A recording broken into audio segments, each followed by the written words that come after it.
Ukraine says there has been no recent contact between Russia and Ukraine at the foreign ministry level and that the Mariupol situation could be a red line determining the progress of negotiations. The situation in Mariupol is both militarily dire and heartbreaking. The city no longer exists, Ukraine's Foreign Minister Dmytro Kuleba told CBS News on April 17. Ukrainian soldiers and the remaining large group of civilians are basically surrounded by Russian forces. It seems the Russian military decided to flatten the city at all costs. Ukrainian authorities estimate that around 21,000 people in Mariupol have died and 120,000 are still in the city. Before the war, the population of the city was 450,000.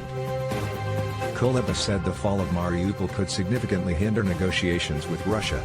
After Bucha, continuing to negotiate with Russia became especially difficult.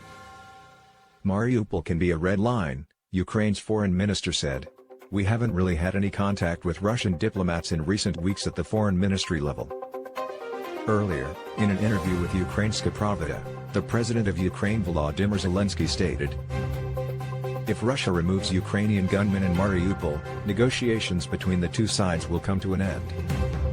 According to him, the only level of contact is the negotiating team consisting of representatives of many agencies and parliamentarians.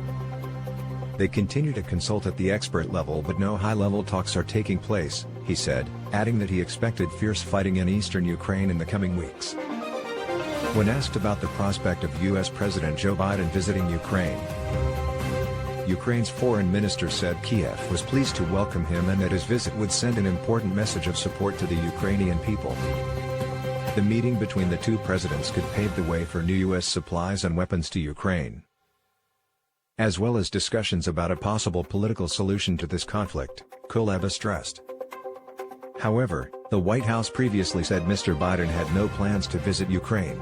The U.S. is considering sending a senior official to Kiev. Mariupol is a key port city in the Donbas region, home to two breakaway polities, the Donetsk People's Republic, DPR, and Lugansk People's Republic, LNR, unilaterally recognized and protected by Russia. Experts say that ending all resistance efforts of Ukrainian troops in Mariupol will be the most important victory of Russian forces after nearly 2 months of special military operation. The Russian Defense Ministry on April 16 announced the deadline for the remaining Ukrainian and foreign troops in Mariupol to surrender. A day later, the ministry said, the nationalist government of Kiev forbade surrender negotiations and ordered the Azov fascists to shoot any Ukrainian soldiers and mercenaries willing to lay down their arms. Mariupol Mayor Advisor Petro Andriushchenko rejected Russia's ultimatum and announced that our defense forces continue to organize their defense. Russian media reported that the majority of Ukrainian forces defending Mariupol are concentrated at the Azovstal plant. The Azovstal iron and steel plant is one of the largest metallurgical facilities in Europe, located in the industrial area south of Mariupol, isolated from the densely populated inner city. Ukrainian President Volodymyr Zelensky warned that the negotiations would end if Russia removed its forces in Mariupol. Russia and Ukraine have gone through many rounds of negotiations in both face-to-face and online formats, but have yet to agree on a ceasefire. Ukraine has offered to temporarily set aside the issue of Crimea and the separatist territories in the Donbas in negotiations.